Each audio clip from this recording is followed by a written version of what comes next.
नमो नमः विद्यार्थिनः। अहम अस्मि लोकेश कुमार शर्मा। राजस्थान सर्वकार वेदांतयो CSR इनिशिएटिव ई कक्षायां भवतां शमेषां हार्दं स्वागतम् अभिनन्दनं च। अस्याः ई कक्षायाः तकनीकी सहयोगी अस्ति मिशन ज्ञान। आगच्छन्तु विद्यार्थिनः, पाठस्य अभ्यास प्रश्नान् वयं कुर्मः। पाठः अस्ति अस्माकं मानवधर्मः। मानवधर्म का छठा भाग। इससे पहले हमने 5 भागों की चर्चा की।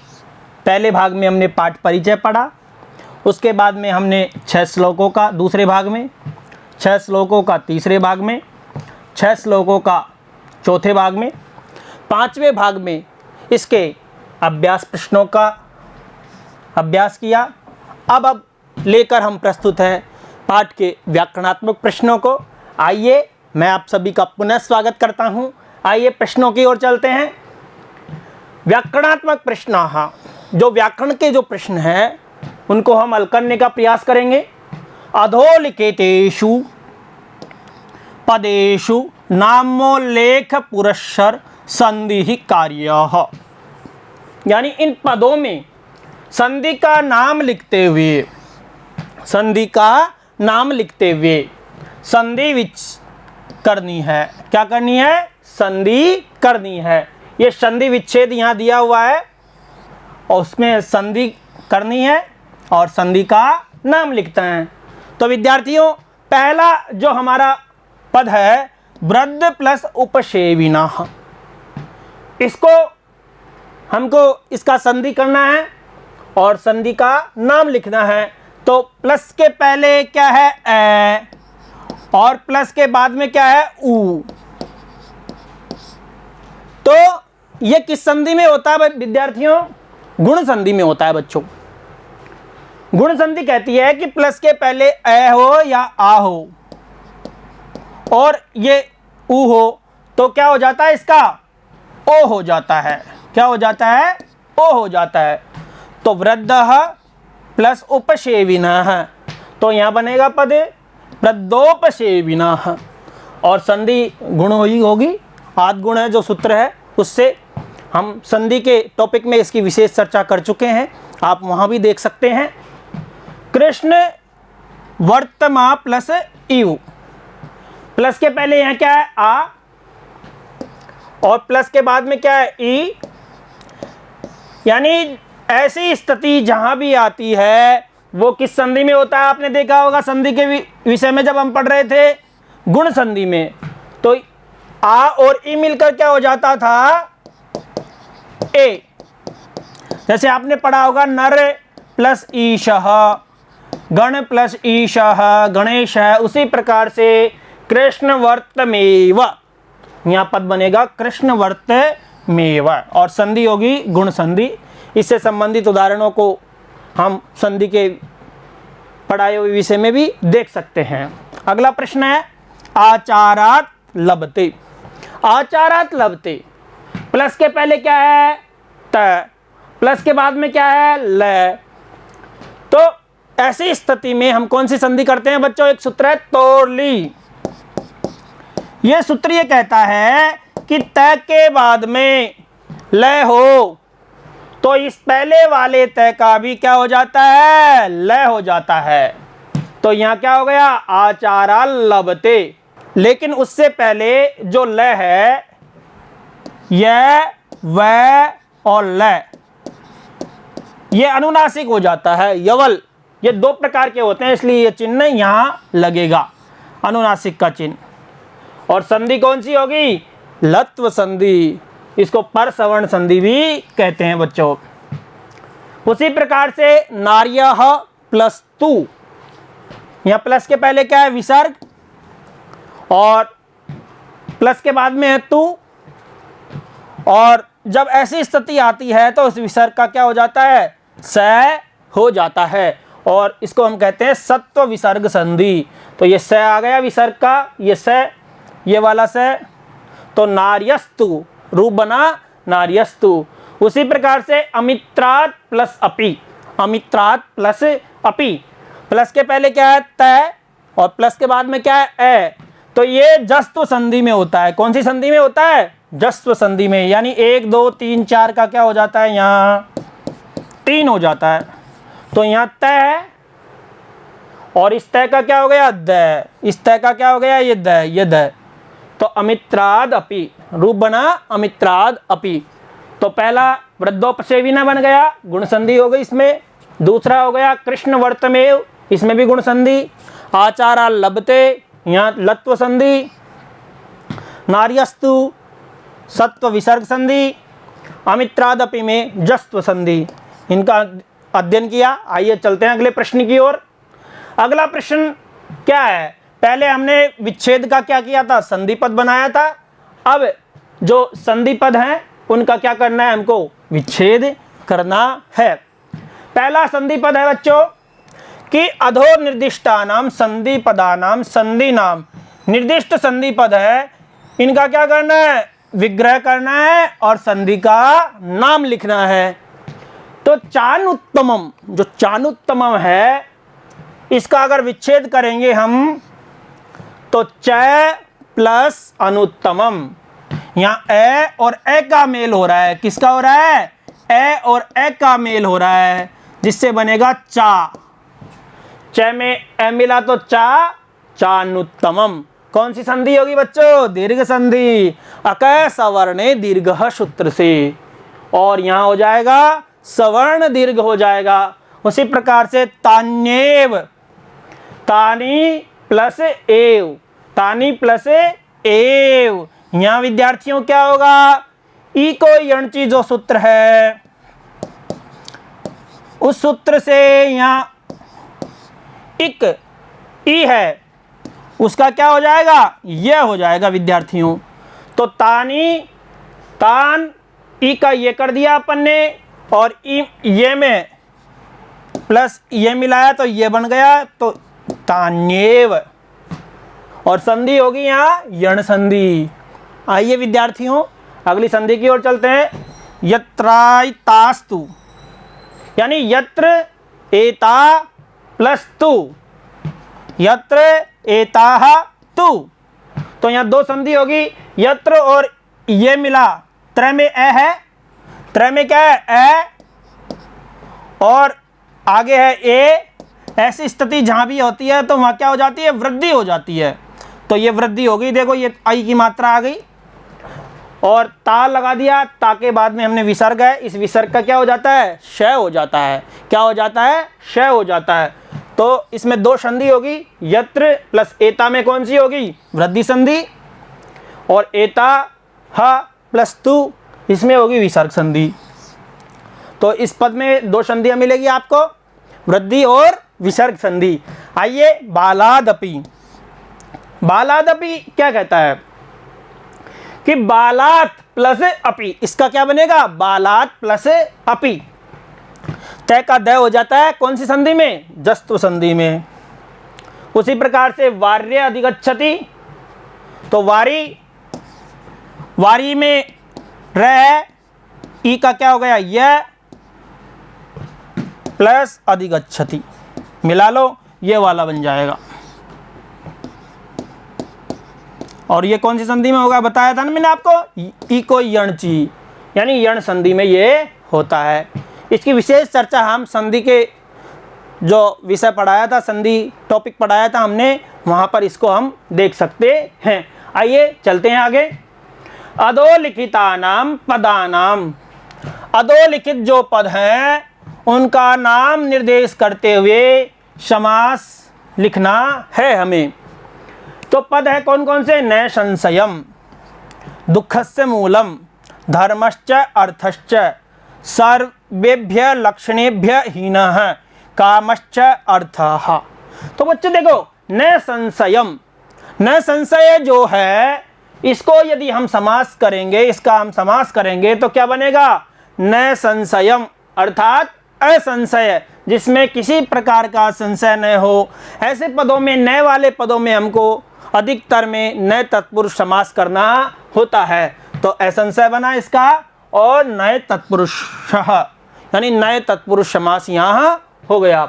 उसी प्रकार से दुःखस्य मूलम, दुःख का मूल। ऐसे पद जहाँ भी आपको देखने को मिलेंगे, जहाँ विभक्ति सूचक शब्द मिलेंगे आपको, तो वहाँ तत्पुरुष समास होता है। तत्पुरुष में भी व्यधिकरण तत्पुरुष समास होता है, और व्यधिकरण में ये कौन सी विभक्ति है? षष्ठी विभक्ति है। दुख का मूल, तो दुख मूलम, तो यहां समास होगा षष्ठी तत्पुरुष समास।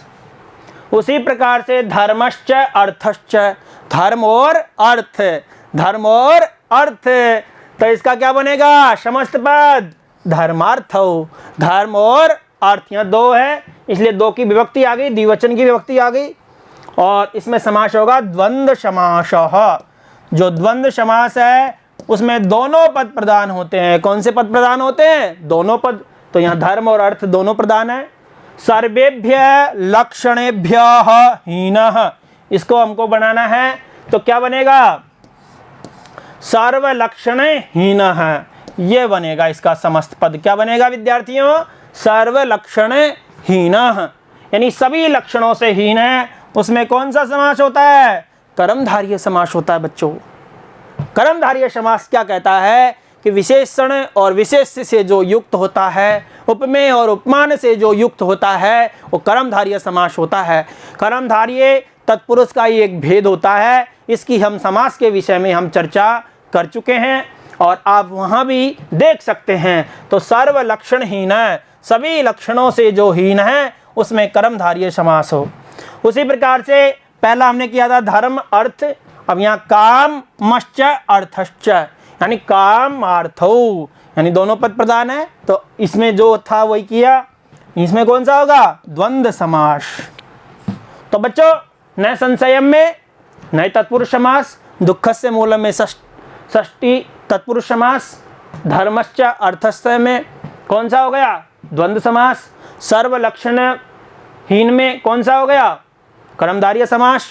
और काम अर्थ, इसमें काम अर्थश्च में कामार्थौ, द्वंद्व समास।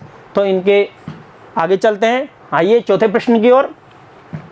निम्नलिखिता नाम, जो निम्नलिखित समस्त पद है, पहले हमने विग्रह का किया था समस्त पद, अब ये जो समस्त पद हैं ये वाले, इनका क्या करना है आपको? विग्रह करते हुए समास का नाम लिखना है।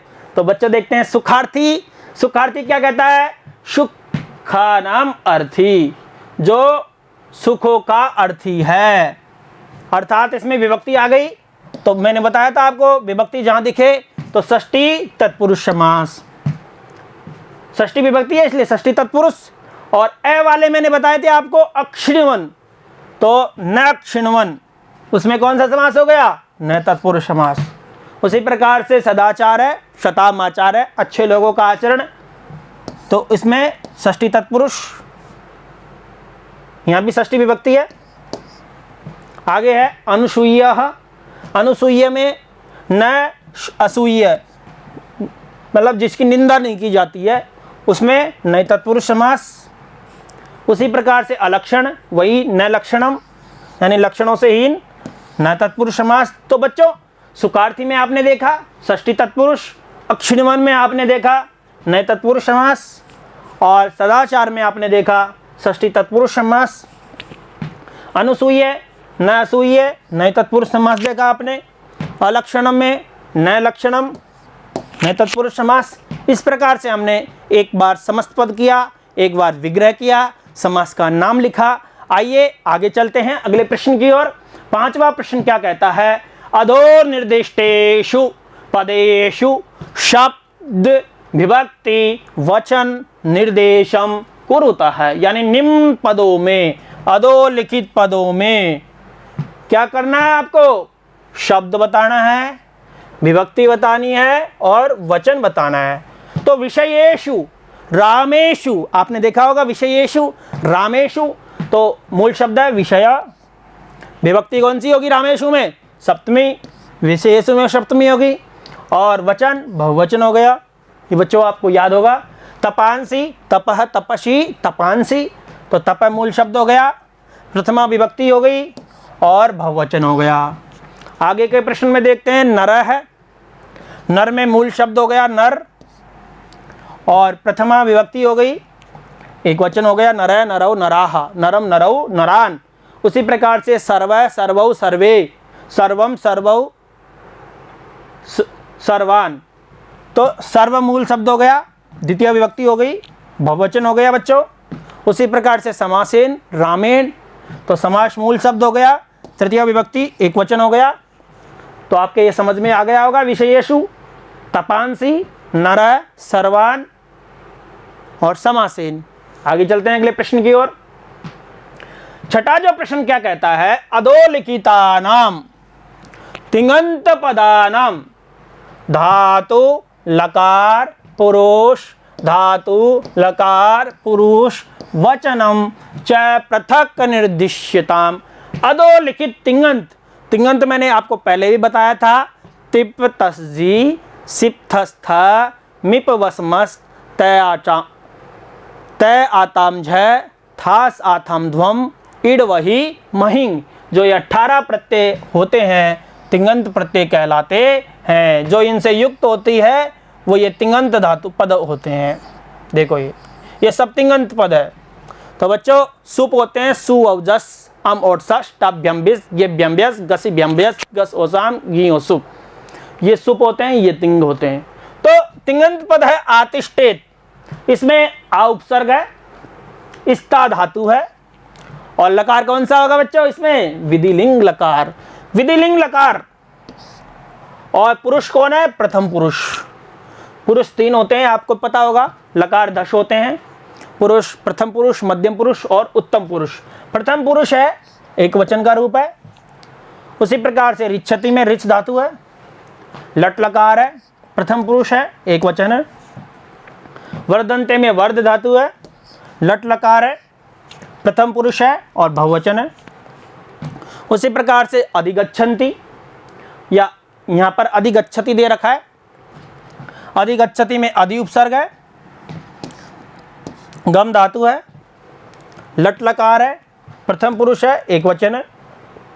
हंति है, हंति में हन धातु है, लट लकार है, प्रथम पुरुष है एक वचन है। बहुत बार पूछा जाता है हंति, हंति देखते हुए आप बहुवचन कर आते हैं, लेकिन ये गलत है, घनंति होता है इसका बहुवचन। आतिष्ठेत, रिच्छति देखा हमने, वृदन्ते देखा, अधिगच्छति देखा, हंति देखा। आगे चलते हैं अगले प्रश्न की ओर कि निम्नलिखितेषु पदेषु प्रकृति ही प्रत्ययश्च पृथक लिखिताम। यानी निम्नलिखित पदों में, इन पदों में, ये पद दे रखे हैं, इनमें क्या करना है आपको, प्रकृति यानी धातु या शब्द और प्रत्यय क्या करना है, अलग अलग करना है। संयम्य यानी सम उपसर्ग पूर्वकात, यम धातु और प्रत्यय कौन सा होगा, ल्यप। सम ये ऊपर चला गया, देख लो यहाँ, यह आधा में है, ल्यप का क्या बचा, यह, तो ये बन गया संयम्य। उसी प्रकार से कार्यम, कार्यम धार्यम हार्यम, एक सूत्र है रि हलोर ण्यत, उस सूत्र से ये हो जाता है ण्यत प्रत्यय। तो क्री में ये बचा और कै आ वृद्धि हो गई, इसमें उड़न रपर से रपरत्व हो गया और ये है, तो कार्यम, इस प्रकार से रूप बनता है। उसी प्रकार से कृत्वा, कृत्वा में त्वा बचता है इसलिए कृत्वा रूप बन गया यहाँ।